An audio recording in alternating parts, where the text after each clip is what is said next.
Hi everybody, Russ from the West Ham Network. Hope you're all safe and well from your end. Give it a like, give it a comment, give it a share, give it a subscribe. Hope your Monday is going well. Almost done for the day. Is what it is, isn't it? Is what it is. Is what it is. Almost another. How many games we watched? One, two. Yeah, two. Yeah, 2 games. 3 games. Yeah, 2 games. 2 games have gone so far. Another 2 games today. Can't keep up. But it was now for Ged last night. Woo! Awesome, absolutely awesome. It was absolutely brilliant, yeah, I'm quite enjoying it. Today's Hammers headlines in association with KUMB.com. It is the 28th of November. Oh, only a couple of weeks to my holiday. I can't wait. Back at lunchtime, I did sort of lunchtime headlines, lots of little bits, things like Matty Effington being named the Crawley Town manager, an update on the Kurt Zuma injury, how long it could be out, a bit about the FA Cup, Cambridge United, getting knocked out of the FA Cup by Grimsby Town, which means hopefully our friendly with them on the 6th is going ahead. Obviously, we FA Cup tonight as well. We're Ball 42, Millwall 26.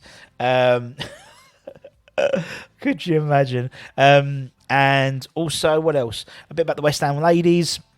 West Ham women win 1-2-0 in the continental group stages. And the under-18s, 8 wins. 8 wins in a row, 4-1 against Arsenal. Fantastic. But I present to you a couple of transfer rumours as always. 3 stories. Let's start with the first one. It's the title of the thing. It's about a Wonderkid.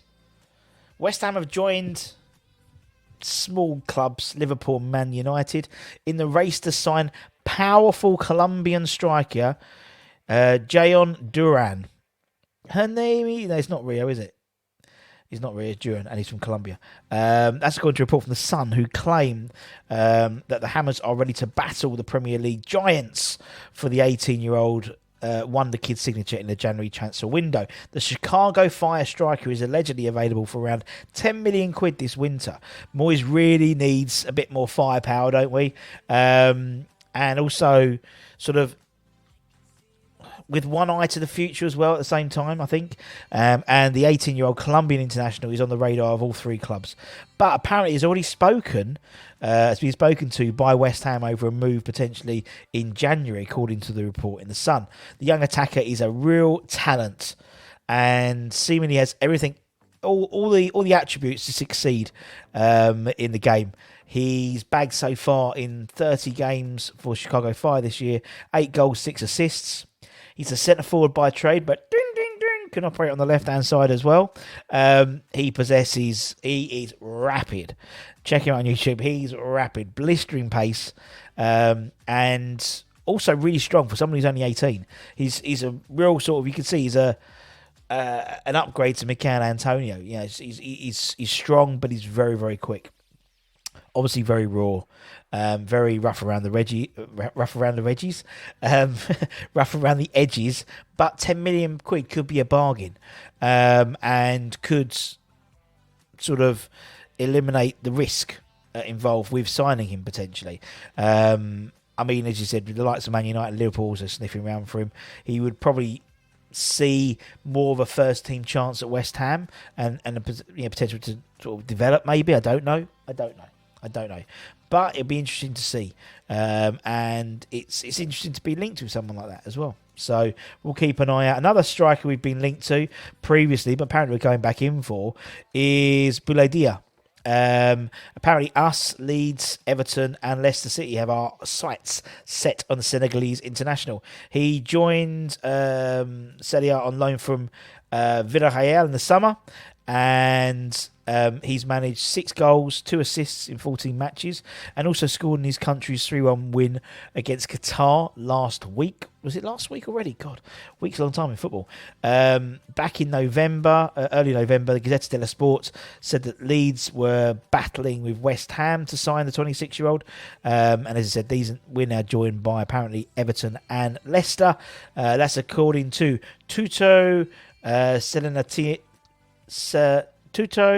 Salernitana, there we go, who states that they've all expressed interest.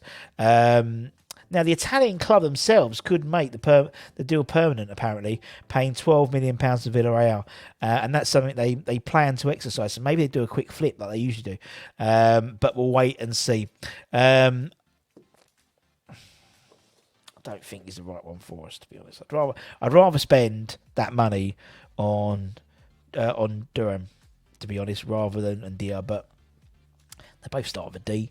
Another person we could be looking to spend some money on is Jakub Kiwior, who we've spoken about before. Obviously, the news about the Kurt Zuma's signature surgery and the subsequent how long it's going to take. Ben Dinier, who's an injury journalist, said it could take up to 3 to 4 months based on the severity of the surgery. That will basically will force Moyes' hand into, or for the board's hand really, into giving Moyes money to spend on a centre back in January, if not 2, because obviously Craig Dawson as well, allegedly is going to be leaving in January, but I can't see that happening with the situation we are at the moment. But anyway, apparently we're continuing to push forward. As Jakub suitors. Last Friday, we said there was a claim from Inter Milan, Italy, claiming the Hammers are willing to sign him in January. We've been joined by some small clubs, Juventus, Napoli and AC Milan in the chase of the 22-year-old. That's according to Tutto Sport, who claim the report focuses on Juventus' plan to sign the centre-back to the Turin club. Juventus' idea is to agree a deal with his current club, Spiezia, in January and then loan him back to the end of the season. That's something they could be interested in. That being said, we'll wait and see. I mean, Spiezia want to make some money on him, to be honest. Although, if they could, I think the Juventus is probably in pole position in terms of that offering. Now, according to Fabrizio Romano, he suggested a fee of around €20 million, 17 million quid, would be what Spiezia are looking for Jakub. So it's a sizable chunk of change. But for a 22-year-old, I think he's got all the attributes to be a very, very good defender, very, very good player in the world game. Obviously, he's playing for Poland already, and he's good on the ball. He's the modern day centre back really now. He's not, they're not sort of big lads who just are blockers. They're sort of, look at Aged. Aged's not a particularly physically dominating player, but he showed Belgium how to a clean pair of heels for most of that game yesterday, and his passing was phenomenal. So keep an eye on Jakub in January, particularly with the Kurt Zuma news. And that's it, my friends. That's it. So, obviously, thank you so much for your time. As always, if you're new and as I said, give it a like, give it a comment, give it a share, give it a subscribe. We try and be here every week, every day if we can. Definitely Monday to Fridays. And I'll see you guys very, very soon. Enjoy the World Cup. Enjoy the other 2 games today. And I'll see you when I see you. Bye-bye.